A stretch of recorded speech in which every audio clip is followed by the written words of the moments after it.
Hello everyone, मैं विशव कुमार और आज की क्लास में बात करने जा रहे हैं अपन time period of spring block systems. Heading दे रखा है मैंने। पिछले लेक्चर में, इसके जस्ट पहले वाले लेक्चर में आपको मैंने फोर्स मेथड समझाया कि वो कैसे लगाते हैं। अब यहां स्प्रिंग ब्लॉक सिस्टम के मल्टीपल केसेस देखेंगे और वहां ये मेथड लगाएंगे फिर से। तो आइए, अब फोर्स मेथड का एप्लीकेशन है आज की क्लास में। तो पहला सवाल आपके सामने हाजिर रहा। एक ब्लॉक है मास m की, स्ट्रिंग के जरिए स्प्रिंग से कनेक्टेड है ये, और इक्विलिब्रियम में होगी जब ये, तो थोड़ा डिस्टर्ब कर देंगे तो ये ऑसिलेशन करना स्टार्ट करेगी। उसी का टाइम पीरियड पूछ रहे हैं एसएचएम का। पुली यहाँ पे मासलेस और फ्रिक्शनलेस है। आने वाले क्लासेस में आप पुली में मास भी होगी, पुली में फ्रिक्शन भी होगी। फिलहाल अभी के लिए पुली मासलेस और फ्रिक्शनलेस है, आज जो आप देखोगे। तो चलिए काम शुरू करते हैं। ये अभी जैसे आप देखा, आप भी इक्विलिब्रियम में है बॉडी, थोड़ा सा हल्का खींच के छोड़ोगे तो ये ऑसिलेट करने लगेगी। तो वही हमें चाहिए कि ऑसिलेशन की फ्रीक्वेंसी कितनी है। तो सबसे पहले हमने क्या पढ़ा था फोर्स मेथड में कि हम ढूंढेंगे कि बॉडी की मेन पोजीशन कौन सी है। तो जब मेन पोजीशन मतलब इक्विलिब्रियम पोजीशन, जब मेन पोजीशन ढूंढेंगे तो मेन पोजीशन पे बॉडी पे लगने वाली फोर्स कितनी होती है? 0। मतलब उस वक्त इस बॉडी पे फोर्स होगी mg और ये टेंशन T। तो मेन पोजीशन मतलब इक्विलिब्रियम पोजीशन, टेंशन mg के बराबर और टेंशन इस स्ट्रिंग में उतनी होगी जितनी स्प्रिंग में होगी। तो स्प्रिंग खींचेगी ना, तो मान लो कि स्प्रिंग फोर्स लग रही है इधर kx0, तो T is equal to kx0। ये जो टेंशन T लगेगा स्प्रिंग पे, स्प्रिंग तो मासलेस है ना, तो नेट फोर्स पे कितनी होगी? 0। स्प्रिंग अगर कोई बॉडी अगर मासलेस है तो नेट फोर्स कितनी होगी उस पे? 0। ये फोर्स बराबर होता है मास से इनटू एक्सेलरेशन। तो स्प्रिंग अब ये अगर बॉडी अगर नीचे जाएगी तो स्प्रिंग खींचेगी। तो बॉडी अगर मान लो स्प्रिंग अगर x0 खींचेगी अगर, तो kx0 होगी फोर्स पीछे की तरफ। तो यहां टेंशन T और ये स्प्रिंग फोर्स हो जाएगी बराबर। तो याद रखना हमेशा कि अगर थ्रेड के साथ, स्ट्रिंग के साथ अगर स्प्रिंग अटैच्ड हो तो जो टेंशन होगी वही स्प्रिंग फोर्स होगी। तो मैंने आपको थोड़ा सा समझाया कि कैसे। स्प्रिंग है मासलेस, तो किसी पॉइंट को देख लो, इस पॉइंट को देख लो, तो ये पॉइंट नीचे खींचेगा kx0 से। नीचे क्यों खींचेगा? कि बॉडी इधर जाएगी तो ये x0 खींचेगी स्प्रिंग ऊपर, तो फोर्स लगेगी नीचे। तो टेंशन T और kx0 होंगे बराबर, क्योंकि स्प्रिंग मासलेस है। स्प्रिंग मासलेस है तो नेट फोर्स 0। तो नेट फोर्स 0 मतलब T ऊपर है, kx0 नीचे, दोनों होंगे बराबर। और अभी से इस बात को आप जहन दिमाग में बैठा लें कि अगर थ्रेड या स्ट्रिंग के साथ स्प्रिंग अटैच्ड हो तो स्ट्रिंग की जो टेंशन T है वो स्प्रिंग फोर्स के बराबर होगी। एनीवेज, तो यहां से क्या मिल गया आपको? kx0 is equal to mg। Equilibrium position पे स्प्रिंग में कितनी स्ट्रेच है वो हमें मालूम है। अब बॉडी को स्लाइटली डिस्प्लेस करते हैं। इक्विलिब्रियम पोजीशन क्या था ना, हमने पहले ढूंढा इक्विलिब्रियम पोजीशन, इक्विलिब्रियम पोजीशन से स्लाइटली डिस्प्लेस करी हमने बॉडी को और फिर निकाला नेट फोर्स कितना है। तो वही डायग्राम बनाता हूं। Suppose body is slightly displaced from main position. अब आने वाले क्वेश्चंस में एक चीज नहीं लिखूंगा मैं, ये आप समझना है ना, बोल दूंगा। Body is slightly displaced from main position. Main position से बॉडी को स्लाइटली डिस्प्लेस करते हैं x। ये ध्यान दें,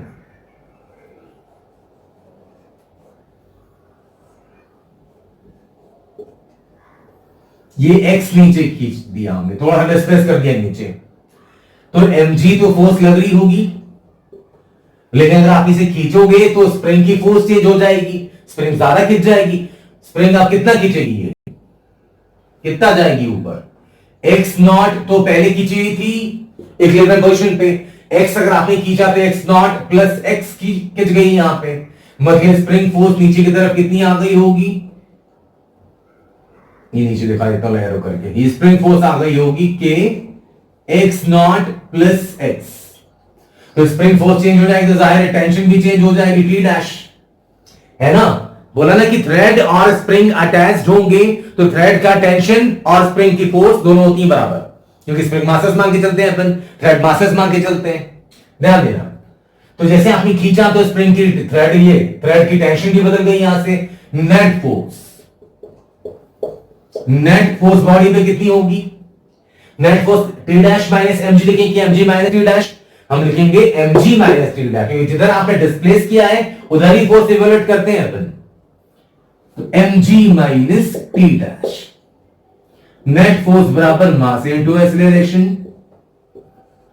टी डैश को क्या लिख सकते हैं? बोला ना कि स्ट्रेन की टेंशन और स्प्रिंग की फोर्स ये दोनों होंगी बराबर, तो ये minus k x naught plus x, तो आ गया mass into acceleration is equal to mg minus k x naught minus k x. और इक्विलिब्रियम पोजीशन पे एमजी और के एक्स नॉट ये दोनों बराबर हैं, मतलब आप ये कैंसिल कर सकते हैं यहां से। तो एक्सीलरेशन की वैल्यू आ गई minus k by m into x, और एक्सीलरेशन होता है माइनस ओमेगा स्क्वायर एक्स। इन दोनों की तुलना करेंगे आप अगर, तो omega square is equal to k by m, omega is equal to under root k by m, और टाइम पीरियड मिल जाएगा यहां से 2 बाई ओमेगा, मतलब टाइम पीरियड की वैल्यू आ गई 2 pi under root m by k, root m चला जाएगा ऊपर, ये आ गई। तो कोई ये ना सोचे कि पिछले लेक्चर में सर ने पढ़ाया कि स्प्रिंग और ब्लॉक का सिस्टम होता है तो टाइम पीरियड ये आता है, ये यहां पे डायरेक्ट अगर स्प्रिंग से अटैच होगी ब्लॉक तो यही आएगा हर बार, जैसे यहां पे ब्लॉक डायरेक्टली अटैच है स्प्रिंग से तो यही आएगा। लेकिन अगर डायरेक्ट कनेक्शन नहीं है तो वेरी करती है टाइम पीरियड। आने वाले इलस्ट्रेशंस में आप देखोगे कि टाइम पीरियड हर बार 2 by under root m by k नहीं मिल रही। अगर ब्लॉक स्प्रिंग से डायरेक्ट अटैच्ड है तो टाइम पीरियड ऑलरेडी है, यही मिलेगा 2 by under root m by k. लेकिन अगर कुछ चीजें बदल रही हैं, सिस्टम बदल रहा है, तो फिर वो टाइम पीरियड चेंज भी हो सकता है। फिलहाल चलिए वीडियो बॉक्स ये सारा का सारा नोट कर लें। अब हम अगले इलस्ट्रेशन में एक्सप्लोर करते हैं यही टेक्निक जो हमने पढ़ा हुआ है। ये रहा आपका सेकंड इलस्ट्रेशन। अब आप देखो यहां पे ब्लॉक स्प्रिंग से डायरेक्ट अटैच नहीं है, ये पुली के सेंटर से अटैच्ड है block spring.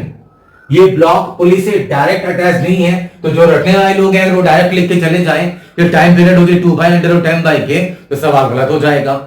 2 pi under root m by k spring block systems का टाइम पीरियड तब होगा जब स्प्रिंग डायरेक्ट अटैच है ब्लॉक से।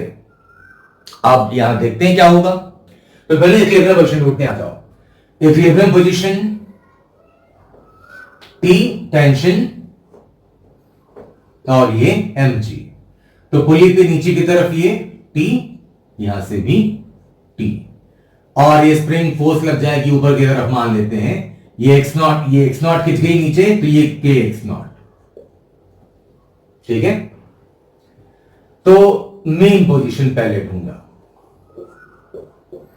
मेन पोजीशन पे क्या होगा? Tension is equal to mg, ये दोनों होंगे बराबर। और यहां से देख लो पुली मासलेस है, अगर पुली मासलेस है, क्वेश्चन दे रखा है ना हमने, पुली मासलेस है तो पुली पे नेट फोर्स कितनी होगी? 0। तो पुली पे नेट फोर्स अगर 0 है तो पुली पे 2t लग रही नीचे की तरफ और kx नॉट स्प्रिंग फोर्स लग रही ऊपर की तरफ। मतलब लिख सकते हैं फॉर पुली, पुली के लिए 2t is equal to kx naught, मतलब के t कितना है? mg, तो 2mg is equal to k x naught. तो मेन पोजीशन पे स्प्रिंग में कितनी स्ट्रेच है वो हम यहां से निकाल सकते हैं। अब बॉडी को main position slightly x displace करते हैं, आ जाओ इसी डायग्राम में बता देता हूं। मान लो बॉडी को नीचे डिस्प्लेस कर दिया हमने एक्स, तो नीचे एक्स डिस्प्लेस करोगे आप तो ये पुली कितना नीचे आएगी? x/2, दोनों तरफ से लेंथ कम होगी ना। x अगर बॉडी को नीचे लेके आओगे तो पुली कितना आएगी? x/2। ऐसा थोड़ी कि पुली, अगर पुली सोचो कि पुली अगर x आएगी नीचे, कोई सोच रहा हो कि पुली भी तो x आनी चाहिए, पुली अगर x आएगी नीचे तो x लेंथ यहां कम होगी। अगर ये पुली अगर आती है, ये सब कंस्ट्रेंट में पढ़ा चुका हूं मैं, तो भी एक बार कोई डायरेक्ट इस वीडियो में लैंड कर रहा हो तो मैं उसके लिए पढ़ा रहा हूं। पुली अगर x नीचे आएगी अगर, तो x लेंथ इधर भी कम होगी, x लेंथ इधर भी कम होगी, तो टोटल स्ट्रिंग की लेंथ कितनी कम होगी? 2x। तो इधर तो बढ़ नहीं सकती, या तो स्ट्रिंग फिक्स है, स्ट्रिंग कम ज्यादा इधर से हो सकती है, और यहां तो x आएंगे नीचे, इसलिए पुली x नहीं x/2 आई। सोचो कि पुली अगर x/2 नीचे आएगी तो x/2 लेंथ इधर कम होगी, x/2 इधर कम होगी, तो इधर तो बढ़ नहीं सकती लेंथ, तो वो यहीं से निकली x/2 इधर वाली और x/2 इधर के मिलके आ गई x ब्लॉक नीचे। एनीवेज, कंस्ट्रेंट इसलिए इंपॉर्टेंट है और एसएचएम में भी जरूरत पड़ेगी इसकी आपको। तो अगर ये बॉडी x अगर आप डिस्प्लेस करोगे तो पुली कितना नीचे आएगी x/2, तो स्प्रिंग फोर्स कितनी हो जाएगी भाई, x0 ही पहले से था और x/2 पुली से डायरेक्ट अटैच्ड है स्प्रिंग, तो अगर पुली x/2 नीचे आएगी तो ये और खींचेगी, पहले खींची हुई थी ये x0 पहले और अब ये x/2 और खींच गई, तो स्प्रिंग फोर्स हो जाएगा नया वाला k x0 प्लस x/2। पुली अगर x/2 नीचे आई तो स्प्रिंग फोर्स हो गई k x0 plus x/2। Tension भी चेंज हो जाए, क्या हो जाएगा अभी कुछ और t डैश, तो हम यहां भी t डैश आप लिख सकते हैं, t की जगह t डैश नहीं टेंशन, t की जगह t डैश नहीं टेंशन, t की जगह t डैश ब्लॉक पे भी नहीं टेंशन। तो पहले फॉर पुली क्या लिख सकते हैं, चाहे तो अपन फॉर पुली लिख सकते हैं 2t dash is equal to k x0 plus x/2, है ना। पुली x/2 नीचे आई तो स्प्रिंग फोर्स हो गया इतना x0 प्लस x/2, और पुली क्योंकि मासलेस है तो नेट फोर्स 0 होगी, तो t डैश नीचे t डैश, तो 2t डैश नीचे और स्प्रिंग फोर्स दोनों बैलेंस। ये मैं कैसे लिख पा रहा हूं, क्योंकि पुली मासलेस है, मासलेस होगी तो नेट फोर्स 0, क्योंकि नेट फोर्स बराबर क्या होता है, मास इनटू एक्सीलरेशन। अब ब्लॉक के लिए फॉर ब्लॉक, अब ब्लॉक पे रेस्टोरिंग फोर्स निकालो। डिस्प्लेसमेंट किधर दिया हमने, नीचे, तो नीचे की तरफ नेट फोर्स निकाली, कितनी आती है mg तो लगी रही है, और ऊपर अब नई टेंशन है t डैश, तो F net is equal to mass into acceleration. t dash की वैल्यू आप चाहें तो यहां से लिख सकते हैं k x0 plus x/2 whole divided by 2 divide कर बाई 2, ये है ना, ये 2 नीचे आ गया, t डैश की वैल्यू आ गई, ये आ गया ma is equal to mg, bracket खोल दें अगर तो आ गया माइनस k x0/2 और माइनस k x/2/2 मतलब ये आ गया माइनस k x/4। अब ध्यान से देखना जरा, k x0 is equal to कितना है, 2mg, रख दें यहां पे, तो आ गया mass into acceleration is equal to mg, k x0 की जगह है 2mg, 2mg/2 minus k x/4, ये 2 कट गया और mg भी कैंसिल, मतलब यहां से आप ये वैल्यू mg वाला टर्म तो कैंसिल, मास इस तरफ लेके चले जाएं तो आ जाएगा acceleration is equal to minus k/4m into x, k/4 का m इधर नीचे लेके आ गए। एक्सीलरेशन क्या लिखते हैं अपन, ओमेगा स्क्वायर x, वही minus omega square x, acceleration है माइनस ओमेगा स्क्वायर x। तो अगर इन दोनों को कंपेयर करोगे आप तो ओमेगा स्क्वायर की वैल्यू कितनी आ गई यहां पे, k/4m। कैसे कंपेयर करें तो समझ में आ रहा है ना, ये तो कोई कमाल की चीज नहीं है ना भाई, x के साथ या माइनस साइन, यहां भी माइनस, यहां भी x, यहां भी x, यहां भी, यहां पे ओमेगा स्क्वायर, यहां पे k/4m, बस वही कंपेयर करा मैंने, तो ओमेगा की वैल्यू आ गई √k/4m, टाइम पीरियड आ गया 2π/ओमेगा, बाय ओमेगा है तो डिनोमिनेटर 4m चला गया ऊपर, तो आ गया 2π√4m/k, ये आ गई टाइम पीरियड की वैल्यू। तो एक बात नोटिस करिए आपने यहां पे कि जो लोग, मैंने स्टार्टिंग में एक क्वेश्चन क्या बोला था कि स्प्रिंग ब्लॉक सिस्टम का टाइम पीरियड हर बार 2π√m/k नहीं होता, वो तब होगा जब स्प्रिंग डायरेक्टली अटैच्ड है, सीधा सीधा कनेक्शन है। यहां पे स्प्रिंग का डायरेक्ट कनेक्शन ब्लॉक से नहीं था, जाहिर है टाइम पीरियड 2π√m/k नहीं आ रही, कुछ और आ रही है। लेकिन अगर पोस्ट मेथड हम सीख गए तो हम आराम से सारे सिस्टम्स में टाइम पीरियड इवैल्यूएट कर सकते हैं। अब जल्दी से आप वीडियो पास करके नोट कर लें, हम मूव करते हैं अगले इलस्ट्रेशन की तरफ। आइए अब इस इलस्ट्रेशन की बात करते हैं। यहां भी देखो कि ब्लॉक स्प्रिंग से डायरेक्ट अटैच नहीं है, इसलिए 2π√m/k नहीं हो सकती। अब निकालते हैं, पहले क्या ढूंढेंगे अपन, मेन पोजीशन। पहले ढूंढेंगे कि सिस्टम की मेन पोजीशन क्या है। मेन पोजीशन पे क्या करते हैं अपन, कौन सा मेथड लगा रहे हैं अपन सारे क्वेश्चंस में, फोर्स मेथड। जो पिछले लेक्चर में सीखा हमने। मेन पोजीशन पे अपन इक्विलिब्रियम में रखते हैं बॉडी को, नेट फोर्स करते हैं 0। तो मान लो यहां टेंशन T, तो पुली में भी यहां टेंशन T नीचे की तरफ, और ये mg, यहां स्ट्रिंग में टेंशन T डैश, ये स्ट्रिंग में टेंशन T डैश, और ब्लॉक के वेट के कारण मान लो कि पुली जो है वो x नॉट आती है नीचे, x नॉट आती है नीचे। तो फोर्स, स्प्रिंग फोर्स कितनी हो जाएगी ऊपर, kx नॉट है ना, x नॉट कीजिए तो kx नॉट। अब आओ इक्विलिब्रियम में होगी बॉडी, तो T इज इक्वल टू क्या लिख सकते हैं अपन, mg, ये ब्लॉक के लिए। पुली के लिए बात करें अगर, फॉर पुली, पुली मासलेस है तो पुली पे भी नेट फोर्स कितनी होगी, 0 है ना। तो पुली पे नीचे फोर्स कितनी है, टेंशन T, और ऊपर फोर्स कितनी है, 2T डैश, 2T डैश। अभी हमने क्या डिस्कस किया कि अगर स्प्रिंग और स्ट्रिंग, धागा और स्प्रिंग, ये दोनों साथ में सीरीज में कनेक्टेड हो अगर,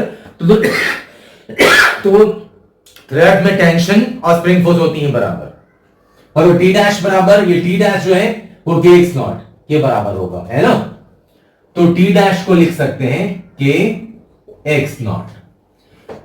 ये भी समझा था ना आपको, क्योंकि आप मान लो कोई भी पॉइंट ले लो, ये मासलेस पॉइंट है, मासलेस पॉइंट है तो फोर्स कितनी होगी, 0। तो इस पॉइंट पे टेंशन लगेगी और स्प्रिंग फोर्स लगेगा, दोनों बैलेंस रहेंगी। खैर ये डिस्कस क्या आ गई, चलो ये चीज आ गई हमारे सामने। तो यहां से चाहे तो क्या लिख सकते हैं, इसको अगर फर्स्ट मान लो, इसको सेकंड मान लो, एक वेरिएबल कम करते हैं अपन, तो यह t बराबर mg, t बराबर 2k x नॉट, मतलब आ गया mg, फर्स्ट एंड सेकंड से चाहे तो लिखते हैं 2k x naught, t is equal to इतना, t है तो दोनों को कंपेयर कर दिया, mg is equal to 2k x naught. चलिए ये तो आ गई मेन पोजीशन। अब क्या करेंगे, मेन पोजीशन के बाद क्या करते थे अपन, बॉडी को स्लाइटली डिस्प्लेस करते थे x मेन पोजीशन से। ये देखो नीचे तरफ डिस्प्लेस किया मैंने, तो ये पुली नीचे x आएगी, तो ऑर्डिनरी कंडीशन में क्या होना चाहिए, अगर ये पुली x नीचे आएगी, ध्यान देना, तो x लेंथ इधर भी बढ़ेगा, x लेंथ इधर भी बढ़ना चाहिए। अगर आप ये पुली को खींचोगे, अगर ये पुली 1 मीटर नीचे आएगी तो 1 मीटर इधर भी लेंथ बढ़नी चाहिए, इधर भी बढ़नी चाहिए, इधर तो नहीं बढ़ सकती क्योंकि ये तो स्प्रिंग अटैच्ड है, फिक्स्ड है। ये बढ़ सकती है क्योंकि ये स्प्रिंग है, ये फ्लेक्सिबल है ये। तो अगर ये x नीचे खींचोगे तो स्प्रिंग 2x नीचे आ जाएगी, सॉरी स्प्रिंग में जो इलॉन्गेशन होगा वो 2x होगा। समझ में आया कैसे, आप कैसे सोच सकते हैं कि पुली अगर नीचे आएगी x, तो x लेंथ इधर भी बढ़नी चाहिए, x इधर भी बढ़नी चाहिए, इधर तो बढ़ नहीं सकती x, एक साइड लेंथ कम। कोई बोले कि स्प्रिंग ही बस खिंच जाए, ये ना खींचे, तो पुली में ऐसा थोड़ी होगा कि एक तरफ लेंथ बढ़े या दूसरी तरफ लेंथ ना बढ़े, पुली में तो दोनों साइड बढ़ना चाहिए। तो इधर से तो बढ़ नहीं सकती, इधर से लेंथ फिक्स है, तो यहाँ पे 2x टोटल लेंथ बढ़ना चाहिए दोनों साइड मिला के, तो ये तो बढ़ नहीं सकती, तो यही बढ़ेगी, स्प्रिंग फ्लेक्सिबल है, तो ये 2x खींची यहां से। ये छोटी छोटी चीजें हैं, बहुत इंपॉर्टेंट, आप जरा गौर करिए। ये 2x नीचे खींचेगी तो जो नई स्प्रिंग फोर्स होगी, इसी डायग्राम में दिखा देता हूं मैं, वो हो जाएगी के एक्स नॉट प्लस 2x ऊपर की तरफ, नीचे खींचा है तो फोर्स ऊपर, टेंशन जो है टी की जगह अब हो जाएगा T double dash, T dash की जगह टी डबल डैश, इसी में दिखा देता हूं। और ये टेंशन टी डैश मान लेता हूं टी की जगह, और ये ब्लॉक के ऊपर टी डैश। तो नेट फोर्स ब्लॉक पे कितना हो गया, डिस्टर्ब करने के बाद कितना हो गया, mg माइनस टी डैश, पुली पे नीचे टी डैश और ये ऊपर में T dash, T double dash और टी डबल डैश, है ना। नए वाले टेंशन सी रहे, ये जो सर्किल में डाला है मैंने नया वाला, नई वाली स्प्रिंग फोर्स, सर्किल में जिनको डाला है वो नए वाले फोर्सेस हैं। x खींचा तो स्प्रिंग 2x खींच गई, है ना, वो आपको लॉजिक बता दी मैंने, तो स्प्रिंग फोर्स आ गई ऊपर के एक्स नॉट प्लस 2x, नया टेंशन टी डबल डैश, नई टेंशन इस वाले पार्ट में टी डैश। तो हम लिख सकते हैं mg minus 2t double dash. क्यों भाई, पुली तो मासलेस है, तो पुली में नेट फोर्स 0 होगी, तो पुली पे नीचे की तरफ टेंशन है t डैश और ऊपर की तरफ है 2t डैश, तो लिख सकते हैं ना t डैश बराबर 2t डैश। फॉर पुली लिख सकते हैं अपन ये आ गई नेट फोर्स बराबर मास इनटू एक्सीलरेशन। और हम जानते हैं कि स्ट्रिंग और स्प्रिंग साथ में अटैच्ड हो तो जो स्ट्रिंग की टेंशन होगी वही स्प्रिंग की फोर्स होगी। तो टी डबल डैश को लिख सकते हैं स्प्रिंग फोर्स के बराबर, ये दोनों बराबर, मतलब लिख दिया 2 टी डबल डैश की जगह लिख सकते हैं आपके x naught plus 2x। Clear है पॉइंट? ये आ गया mass into acceleration is equal to mg minus 2k x naught minus 4k x। और गौर से देखना जरा, mg is equal to 2k x naught है अपने पास, ये क्लियर क्वेश्चन पे मेन क्वेश्चन में निकाल रखा है हमने। तो mg और 2k x नॉट तो कट गया, दोनों बराबर है। तो एक्सीलरेशन यहां से m इधर भेज दें तो आ गया minus 4k by m into x, m भेज दिया नीचे। एक्सीलरेशन होता है माइनस ओमेगा स्क्वायर एक्स, तो यहां से omega square is equal to आ गया 4k बाई m, ओमेगा की वैल्यू आ गई under root 4k by m, ये आ गया ओमेगा। तो टाइम पीरियड आपका आ गया 2 पाई बाई ओमेगा, तो टाइम पीरियड की वैल्यू आ गई 2 पाई बाई ओमेगा है तो रूट m चला गया ऊपर, तो under root m upon 4k। ये देख लेंगे आप, वही फोर्स मेथड की जनरल टेक्निक। पहले वीडियो में जब मैंने आपको फोर्स मेथड पढ़ाया तो छोटे छोटे 2-3 एग्जांपल से उठा के बताए ताकि थोड़ा आपको फील आ जाए। और आप देखो आप धड़ल्ले से उसी मेथड का इस्तेमाल कर रहे हैं मल्टीपल सिस्टम्स में, और भी दिखाता हूं मैं आपको। तो इस तरीके से आप हर बार प्रॉब्लम सॉल्व कर, छोटी छोटी बातें जो बीच बीच में आती हैं कंस्ट्रेंट वाली, उस पर आपका ध्यान देना बहुत जरूरी है, वरना क्वेश्चन बिगड़ेगा फिर। जैसे ये पुली एक्स अगर नीचे आएगी, एक पुली एक्स नीचे आएगी तो एक्स लेंथ यहां भी बढ़नी चाहिए, एक्स यहां भी बढ़नी चाहिए। ऐसा तो नहीं कि एक ही साइड लेंथ बढ़ेगी, बराबर पुली ऐसे हो जाएगी ना, फिर ऐसा थोड़ी होगा, पुली तो हमेशा सीधी रहेगी आपकी। इसलिए मतलब एक्स इधर भी बढ़ना चाहिए, एक्स टोटल लेंथ 2x बढ़नी चाहिए, और 2x लेंथ इधर से तो नहीं बढ़ सकती क्योंकि ये स्ट्रिंग तो फिक्स है, तो 2x लेंथ यहीं से बढ़ रही है सर। तो इसलिए आपने पुली को x खींचा तो स्प्रिंग 2x खिंच गई। तो ऐसा कंस्ट्रेंट पिछले वाले एक्सप्रेशन में भी देखा हमने। तो छोटी छोटी बातें आती हैं, बात बहुत छोटी सी है कि भैया x का यहां पे खींचा तो ये 2x खिंच गई, लेकिन ये चीज बहुत इंपॉर्टेंट है, तो इसको बहुत गौर से देखें, थोड़ा फील लें। अगर परेशानी आती हो तो फिर से रिलैक्स आराम से सोचें इससे, है ना। क्या बोला मैंने पॉइंट है आपको, पुली x आएगी नीचे तो x यहां भी लेंथ बढ़नी चाहिए, x यहां भी बढ़नी चाहिए, टोटल 2x बढ़ना चाहिए, लेकिन ये तो बढ़ नहीं सकती, ये फिक्स है, तो 2x लेंथ यहीं से बड़ी स्प्रिंग की, फ्लेक्सिबल स्प्रिंग है आपकी। आप जल्दी से वीडियो पास करके इसे नोट कर ले, हम चलते हैं अगले इलस्ट्रेशन की तरफ। अब इस इलस्ट्रेशन की बात करते हैं। ये तो कॉम्प्लिकेटेड सिस्टम है, लेकिन प्रैक्टिस के लिए अच्छा क्वेश्चन है। 2 ब्लॉक्स लिए मैंने मासेंट का, एक ब्लॉक ये और एक ब्लॉक ये पूरी सिस्टम है आपकी। तो वही कह रहे हैं कि अगर आपको थोड़ा अगर ये तो अभी क्लियर में होगी, हल्का डिस्प्रेस कर दें अगर ये सेशन करने लगेगा तो वही पूछ रहे हैं फ्रीक्वेंसी कितनी होगी, टाइम पीरियड कितना होगा। आओ तो पहले क्या ढूंढते हैं अपन, मेन पोजीशन। तो अभी मान लिया टेंशन T, ये mg, यही स्ट्रिंग यहां से आई, ये भूमि है और ये फिक्स है, पुली के एक तरफ से ये फिक्स है, तो ये टेंशन T इधर और यहां भी टेंशन T इधर। पीछे की तरफ ये टेंशन यहां पे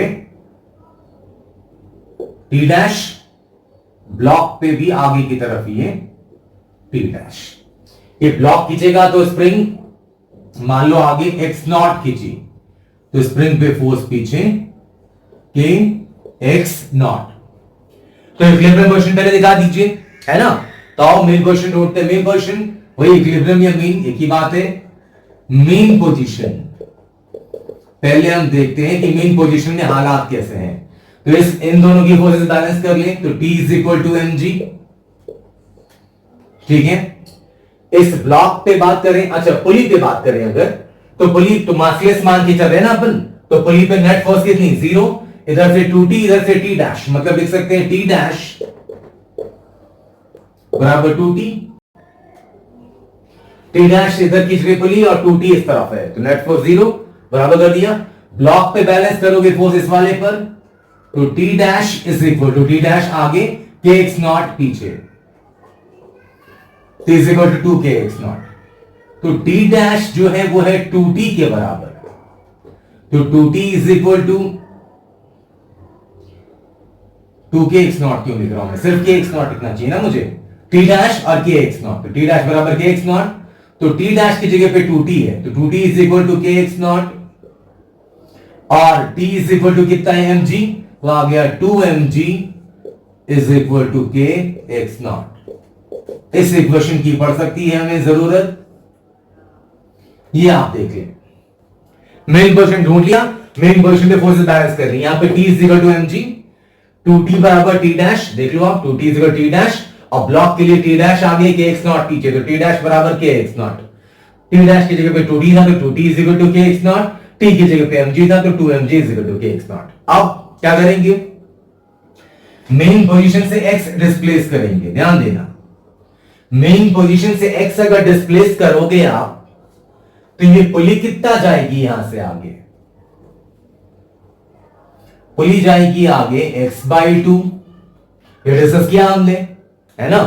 पुली x/2 जाएगी आगे, तो x/2 लेंथ यहां भी कम होगी, x/2 यहां भी कम होगी, है ना। ये बात बहुत छोटी सी है, लेकिन प्रॉब्लम्स में बहुत बड़ी बात बन के आती है सामने। गलतियां कर सकते हैं लोग, करते हैं, और इत्तेफाक देखो कि उसका ऑप्शन भी अवेलेबल रहता है वहां पे, इसलिए आप ये गलती कभी ना करें। ध्यान दें, अगर ये ब्लॉक x आएगी इधर तो पुली जाएगी x/2 आगे। आप समझ सकते हैं ऐसे कि x/2 लेंथ इधर कम होगी, x/2 इधर कम होगी, और पूरी x/2 मिलकर 2x लेंथ, x लेंथ वो ही निकल के आ जाएगी बाहर। एनीवेज, थोड़ा ये फील भी जरूरी है इसमें।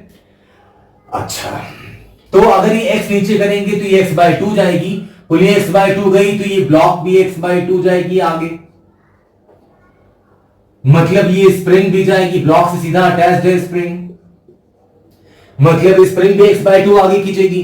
तो अब जो नई स्प्रिंग फोर्स होगी वो होगी kx0, तो पहले था ही प्लस x/2। तो ये छोटी सी बात है कि कितना इंपॉर्टेंट है जो आपको बताया मैंने, है ना, कि ब्लॉक अगर x गई नीचे तो पुली गई इधर x/2, पुली गई x/2 तो अटैच ब्लॉक है, तो ब्लॉक में x/2 आगे गया, ठीक है। और ब्लॉक से अटैच स्प्रिंग है, तो स्प्रिंग में अगर स्प्रिंग भी x/2 अगर आगे जाएगी, दिखाया मैंने यहां पर, तो स्प्रिंग फोर्स पीछे लगेगी, kx0 पहले था प्लस x/2 भी ऐड हो गया उसमें। अब इस वाले ब्लॉक का एक्सीलरेशन नीचे की तरफ मान लें, ये जिधर डिस्प्लेसमेंट, हम रीस्टोरिंग फोर्स कैसे निकालते हैं, जिधर डिस्प्लेसमेंट देते हैं उधर ही फोर्स निकालते हैं। फिर हर बार फोर्स नेगेटिव आता है तो हमें इसका एहसास होता है कि जिधर डिस्प्लेसमेंट दिया हमने, फोर्स इसके अपोजिट है ना। तो वो हमें जो बेसिक फंडे सीखे वो नहीं चेंज कर रहे, सिस्टम चाहे कितना भी कॉम्प्लिकेटेड क्यों ना हो, हर बार हमने ये किया कि जिधर डिस्प्लेसमेंट दिया उधर ही फोर्स माना, उधर ही एक्सीलरेशन मान रहा हूं मैं।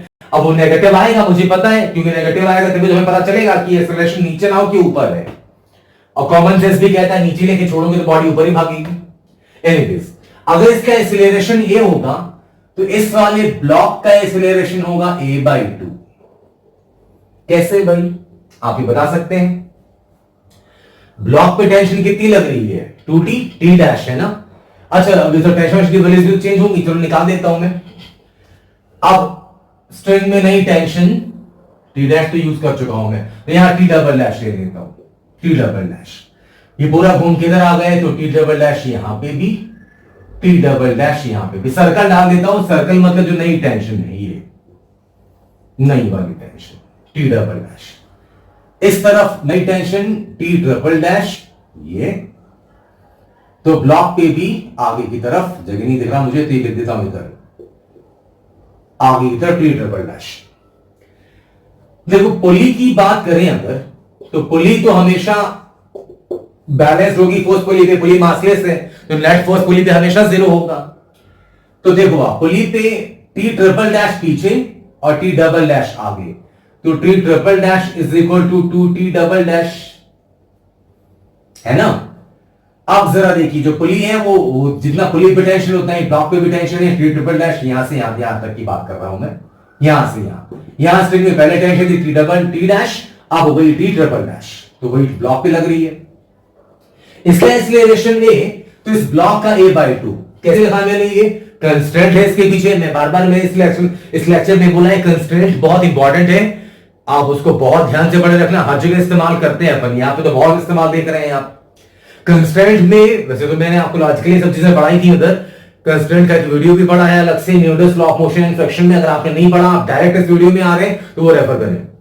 फिलहाल कंस्ट्रेंट में हमने पढ़ा था कि बॉडी पे टेंशन का जो रेशियो है उसका उल्टा होता है एक्सीलरेशन का रेशियो।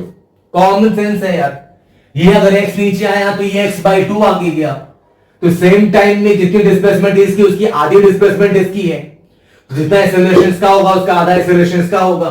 टेंशन देख लो, यहाँ पे t डबल डैश है और यहाँ पे 2t डबल डैश है, t डबल डैश बराबर 2t डबल डैश है ना, टेंशन का जो रेशियो होगा उसका हाफ उल्टा होगा एक्सेलरेशन रेशियो। ये ट्रिक बताया था मैंने। और लॉजिक तो ट्रिक से अगर बात करो तो इस पे है 2t डबल डैश और इस पे है t डबल डैश, देख रहे हैं ना आप, ये t double dash t triple dash है तो t डबल डैश की वैल्यू 2t डबल डैश के बराबर है ना, तो यहां पे टेंशन है 2t डबल डैश और यहाँ t डबल डैश, तो यहां पे टेंशन दुगना तो एक्सीलरेशन आधा a/2। टेंशन के रेशियो का हाफ उल्टा होता है एक्सीलरेशन रेशियो। और लॉजिकली सोचें तो सेम टाइम में अगर ये x आई नीचे तो ये x/2 गई आगे, तो सेम टाइम में इसका आधा डिस्प्लेसमेंट इसका है, मतलब इसकी आधी वेलोसिटी इसमें होगी, इसका आधा एक्सीलरेशन इसमें होगा, है ना। ये कंस्ट्रेंट का लॉजिक। एनीवेज अब आइए इक्वेशन लिखते हैं। दो ब्लॉक्स हैं अपने पास, तो पहले हैंगिंग ब्लॉक के लिए, फॉर हैंगिंग ब्लॉक जिधर हमने डिस्प्लेस का वैल्यू फोर्स लेते हैं, तो mg minus t double dash is equal to mass into acceleration. First मान लीजिए, अभी तक एक ही इक्वेशन में काम हो जाता था, ब्लॉक एक थी, अब यहां पे दो ब्लॉक्स हैं तो दोनों की इक्वेशन लिखनी पड़ेगी। इस वाले ब्लॉक के लिए, इस वाले ब्लॉक के लिए लिख सकते हैं t ट्रिपल डैश, नई वाली टेंशन है t ट्रिपल डैश की, माइनस पीछे फोर्स है k x0 plus x/2 is equal to mass और एक्सीलरेशन की जगह a/2। ये सेकंड, ये किसके लिखा मैंने, ये लिखा है equation for block on table, ये टेबल लेवल जो भी है ऊपर में, फॉर हॉरिजॉन्टल ब्लॉक लिख देता हूं, फॉर हॉरिजॉन्टल ब्लॉक, ताकि कल आप रिवाइज करें तो आपको कोई परेशानी ना हो सॉल्व करने में। ये अच्छा, ट्री ट्रिपल डैश कहानी खत्म करते हैं। ट्री ट्रिपल डैश की वैल्यू किसके बराबर है, 2t डबल डैश, तो t ट्रिपल डैश की जगह लिख सकते हैं 2t double dash minus k x0 plus x/2 is equal to ma/2। Second equation इससे नाम देगा मैं, ये ध्यान दें।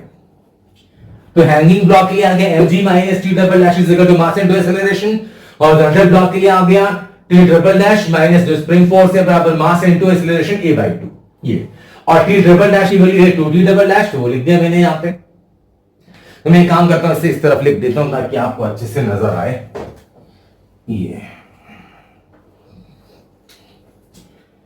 t ट्रिपल डैश की जगह 2t double dash minus k x0, t triple dash जो है वो 2t डबल डैश के बराबर है, अपोजिट फोर्स है minus k x0 plus x/2, मास एक्सेलरेशन है a/2। ये सेकंड इक्वेशन है हॉरिजॉन्टल ब्लॉक के लिए, ये पहली इक्वेशन वर्टिकल ब्लॉक के लिए जो हैंगिंग है। अब आइए एलिमिनेट करिए इसमें से वेरिएबल, पहले में मान लो 2 मल्टीप्लाई कर दूं, दूसरे में जोड़ दूं तो टेंशन एलिमिनेट हो जाएगा, बस एक्सेलरेशन बचेगा। बस अब तो सॉल्व करना है 10 से। आइए तो फर्स्ट इंटू 2 प्लस सेकेंड, तो लाइट चली गई थी, अपने देश में लाइट ना जाए तो पता नहीं चलता कि अपन देश में है। तो अभी देखो क्वेश्चन जल्दी से, तो मुझे टी ट्रिपल डैश एलिमिनेट करनी है, टी डबल डैश इनफैक्ट। तो फर्स्ट में क्या मल्टीप्लाई किया मैंने 2 और उसके बाद सेकंड जोड़ दिया, तो फर्स्ट में 2 मल्टीप्लाई करेंगे तो आ गया 2mg माइनस 2 ट्रिपल डैश, और यहां जोड़ेंगे तो 2 ट्रिपल डैश कैंसिल आउट, और माइनस 2 ट्रिपल डैश जोड़ ही देता हूं। फर्स्ट में 2 मल्टीप्लाई किया मैंने इधर से ये, और इसमें जोड़ दें तो आ गया plus 2 triple dash minus k x0 plus x/2 is equal to, first में 2 मल्टीप्लाई किया मैंने यहां पे, तो ये आ गया 2ma, और सेकंड में जोड़ दें तो ये आ गया ma/2। Triple dash cancel, double dash in fact ये आ गया 2mg minus k x not और माइनस के एक्स बाई 2। इधर आ गया 2 to the 4 plus 5, 5/2 ma। अब आप देखें कि mg के एक्स नॉट कट रहा है कि नहीं कट रहा। ये देखो आप 2mg is equal to k x not, ये इक्विलिब्रियम पोजीशन निकाला था हमने मेन पोजीशन पे, तो ये वाले कट गए यहां से, ये कैंसिल, और ये 2 भी कट गया, ये 2 भी कट गया, तो आ गया a is equal to 5m इधर करते हैं तो आ गया minus k by 5m into x, ये, और a इज इक्वल टू वही, अब आ गई ना relationship a is equal to minus omega square x, तो कंपेयर कर देंगे तो omega square is equal to आ गया आपका k by 5m, omega is equal to आ गया under root k by 5m, और ओमेगा की वैल्यू मिल गई तो यहां से आप t is equal to 2 pi by omega, ये टाइम पीरियड निकाल लो, है ना। तो कितनी आराम से चीजें निकाली। दो ब्लॉक का सिस्टम था, पहली नजर में कॉम्प्लिकेटेड लग रहा था, लेकिन हमें कोई परेशानी नहीं अगर हमने बेसिक से काम करा तो हमने बेसिक हमने क्या सीखा, ये पहले इक्विलिब्रियम में दोनों ब्लॉक के सारे फोर्स बैलेंस कर लिए, फिर यहां से हमने इसको डिस्प्लेस किया मेन पोजीशन से, और दो ब्लॉक से तो दो फोर्स की इक्वेशन लिखी हमने, फोर्स बराबर एफ नेट बराबर मास इनटू एक्सीलरेशन। लेकिन ध्यान रखना है कि कंस्ट्रेंट में गलतियां ना हो जाए, जैसे कि गलती होगी गुंजाइश कहां है यहाँ पे, इसके डिस्प्लेसमेंट x ली तो इसके डिस्प्लेसमेंट x/2 है, ये समझ में आना चाहिए अपने को। इसका एक्सीलरेशन a लिया तो इसका एक्सीलरेशन a/2 होगा, ये चीज भी समझ में आनी चाहिए। तो स्प्रिंग ब्लॉक सिस्टम्स में आप देख रहे हैं कि सारे क्वेश्चंस में फोर्स मेथड लगा रहा हूं मैं और बेसिक तरीके से बना रहा हूं। जल्दी से आप चाहे तो वीडियो पॉज करके नोट कर लें। अब शुरू करते हैं अपन अगला इलस्ट्रेशन। अब चलिए ये इलस्ट्रेशन देखिए, काफी पॉपुलर इलस्ट्रेशन है ये, एचसी वर्मा में मिलेगा आपको ये। अब चाहे तो मेरे बताने से पहले आपको काम शुरू कर सकते हैं। हॉरिजॉन्टल प्लेन में रखिए, ये तीनों स्प्रिंग्स वही हैं, सबका स्प्रिंग कांस्टेंट वही है कि टाइम पीरियड ऑफ रेजिस्टेंस पूछ रहे हैं। तो अभी इक्विलिब्रियम में है ये, है ना, नेट फोर्स नहीं लग रही कहीं से, सारी स्प्रिंग्स नेचुरल लेंथ में है, ये क्वेश्चन में गिवन है। Initially each spring has natural length. अब एसएसएम का टाइम पीरियड चाहिए तो डिस्टर्ब करो ब्लॉक को, बॉडी ये रही आपकी, एक्स खींच लें अगर आगे, मान लो कि इस स्प्रिंग में बॉडी को इक्विलिब्रियम, अभी तो इक्विलिब्रियम पोजीशन नहीं कह सकते ना, इसे कोई फोर्स नहीं लग रही कहीं से भी, तो नेट फोर्स इस पोजीशन में बॉडी पे है 0, mg नहीं है, ये हॉरिजॉन्टल प्लेन में है, ये टेबल पे ऐसा रखा है ये ऐसा। तो अगर इस बॉडी को x अगर डिस्प्लेस कर दें इधर ये, तो इन दो स्प्रिंग्स के बीच 90 का एंगल है, तो इस x के दो कंपोनेंट्स मिलेंगे आपको, ये 45 तो जाहिर है कि ये भी 45, ये भी 45, x का एक कंपोनेंट इधर में जाएगा x cos 45 और एक कंपोनेंट ये मिल जाएगा vertical x sin 45। x cos 45 मतलब x by √2, sin 45 की वैल्यू x by √2। ध्यान दें, तो इस बॉडी को अगर इधर खींचा आपने तो स्प्रिंग फोर्स लगेगी अपोजिट, kx 45 के एंगल पे ये फोर्स लग रही है kx। ये वाली स्प्रिंग कितना खींचेगी नीचे की तरफ, x by √2, नीचे खींचेगी तो ऊपर की तरफ फोर्स लगेगी kx by √2। kx फोर्स होता है, इस अगर आपने डिस्प्लेसमेंट इस तरफ दी, अगर आपने डिस्प्लेसमेंट इस तरफ दिया तो उसका ये कंपोनेंट कितना है x by √2, तो मतलब अगर ये पॉइंट अगर नीचे x by √2 आया तो स्प्रिंग फोर्स ऊपर लगी kx by √2। इसका डिस्प्लेसमेंट x दिया तो इसका जो हॉरिजॉन्टल ये कंपोनेंट है वो x by √2 इस तरफ, इधर स्प्रिंग फोर्स लगेगी kx by √2। तो ये दोनों बराबर फोर्सेस हैं, है ना, बराबर है, इक्वल फोर्स है, मैग्नीट्यूड 90 डिग्री के एंगल पे है, तो दो वेक्टर्स अगर इक्वल मैग्नीट्यूड के हों तो रिजल्टेंट ठीक बीच से गुजरता है उनके, पता है ना अपने को। तो एक फोर्स तो ये kx 45 के एंगल पे था, फिर अपोजिट ही लग गया kx, ये तो 45 पे लग ही रहा है, स्प्रिंग ये 45 के एंगल पे है ना, ये तो अपोजिट लगेगी फोर्स, ये अपोजिट ये 45 के एंगल पे, इन दोनों का जो रिजल्टेंट है वो भी इधर ही लगेगा, इसी लाइन पे 45 के एंगल पे। क्यों? अभी बोला ना आपको कि ये दोनों फोर्सेस इक्वल मैग्नीट्यूड के हैं, तो रिजल्टेंट बाइसेक्ट करेगा दोनों के बीच के एंगल को। ये वेक्टर्स में जानते हैं पर बड़ा है, तो रिजल्टेंट होगा कितना? परपेंडिकुलर वेक्टर्स का मैग्नीट्यूड कितना होता है? Under root of a square plus b square, मतलब के एक्स बाय रूट 2 का स्क्वायर पहला force, plus k x by root 2 का square under root of a square plus b square. ये दोनों फोर्सेस का रिजल्टेंट ये वाला, ये जो दिखाया मैंने यहां पे, मतलब ये आ जाएगा k x by root 2, k x by root 2, मतलब ये आ गया k square x square by root 2। ये अगर मैं बाहर निकाल दो रूट से, माफी चाहता हूं, कौन सी चीज करी मैं, छोटी सी चीज है। ये आ गया के स्क्वायर एक्स स्क्वायर के, ये आ गया अंदर में 2 k square x square, root two का आ गया 2, जोड़ घटाव किया है 10 मैंने यार, ये 2 कट गया तो के स्क्वायर से रूट से बाहर आ तो आ गई वैल्यू के एक्स। मतलब इन दोनों फोर्सेस का जो रिजल्टेंट है इस तरफ वो है के एक्स, और इस स्प्रिंग की वजह से जो इधर फोर्स लग रही है वो भी के एक्स है। तो नेट फोर्स कितनी लग गई इस पे? Minus k x plus k x. Minus क्यों लिया मैंने? डिस्प्लेसमेंट इधर दी थी, फोर्स इसके अपोजिट है, इसलिए समझ में आता है तो मत दो। F net is equal to mass into acceleration, तो आ गया माइनस 2 के एक्स। अब तो कहानी आपको क्लियर है, ए इज इक्वल टू आ गया minus 2 k by m into x. Acceleration होता है माइनस ओमेगा स्क्वायर एक्स। दोनों की अगर तुलना कर दें अगर, तो omega square is equal to आ गया 2 के बाई एम,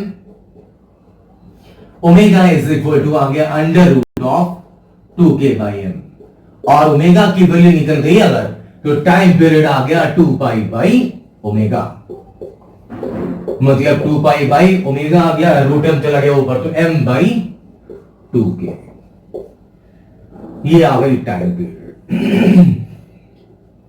ऐसे वर्मा में मुझे याद आया कि ऐसे एक इलस्ट्रेशन वहां पर भी है। तो देखिए हर क्वेश्चन में अप्रोच वही अपना, यहां पे स्प्रिंग का कॉम्बिनेशन नजर आया। अब आप जाके जल्दी से बड़ी पॉज कर लिए, एक इलस्ट्रेशन का और देखते हैं अपन।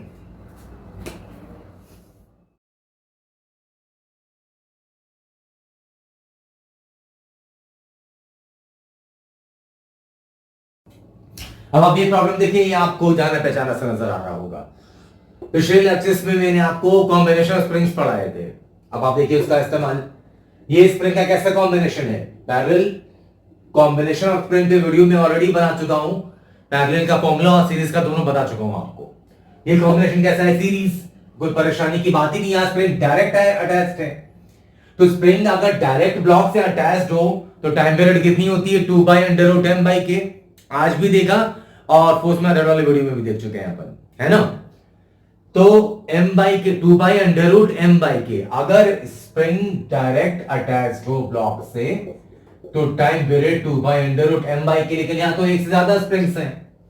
ये कॉम्बिनेशन पैरेलल का है, वो कॉम्बिनेशन है सीरीज का। तो इक्विवेलेंट निकाल दो। पैरेलल में इक्विवेलेंट क्या होता है, k1 plus k2 plus k3, यानी इक्विवेलेंट हो जाएगा k plus 2k plus 3k, 2 3 5 1 6 6k। तो टाइम पीरियड यहां कुछ ज्यादा सोचने की जरूरत ही नहीं है। 2 by under root m by k equivalent लेंगे अभी। तो टाइम पीरियड आ गया 2 by under root m by equivalent k आ गया 6k। ये आ गई टाइम पीरियड यहां पे। स्प्रिंग ब्लॉक सिस्टम का हम निकाल ही चुके हैं। तो अब स्प्रिंग ब्लॉक सिस्टम में जनरलाइज नहीं करना कि स्प्रिंग का ब्लॉक दिख गया तो कहीं भी यही होगा। ये time period spring block system का कब होता है, ये मैंने आपको आज की वीडियो में बहुत बार बताया कि वो तब होगा जब डायरेक्ट स्प्रिंग अटैच्ड होगी ब्लॉक से, जैसे कि यहां है डायरेक्ट अटैच्ड। यहां भी देख लो, ये सीरीज कॉम्बिनेशन है। तो सीरीज में इक्विवेलेंट का फॉर्मूला क्या चलता था, 1 by k1 plus 1 by k2 plus 1 by k3, जितने भी हो ऐसे। तो 1 by k equivalent 1 by 2k plus 1 by 3k plus 1 by 6k। अभी जोड़ लो तो 1 बाई के इक्विवेलेंट मिल गया यहां से, 1 बाई 6 प्लस 1 बाई 3 आ गई value 1 by 2, 1 by 2 plus 1 by 2 1, मतलब सब तीनों जोड़ने के बाद वैल्यू आ रही 1 बाई के। तो इक्विवेलेंट स्प्रिंग कांस्टेंट यहां पे आ गई k के बराबर। और टाइम पीरियड चाहिए आपको, तो टाइम पीरियड हो गया 2 बाई अंडर रूट m/1 से ज्यादा स्प्रिंग है तो k इक्विवेलेंट लेंगे आप। डायरेक्ट फॉर्मूला क्यों यूज कर रहा हूं, क्योंकि सारे स्प्रिंग डायरेक्टली कनेक्टेड हैं ब्लॉक से। तो t is equal to 2 under root m by equivalent spring constant k आई है, ये आ गया टाइम पीरियड आपका। ये सीरीज कॉम्बिनेशन और ये पैरेलल कॉम्बिनेशन।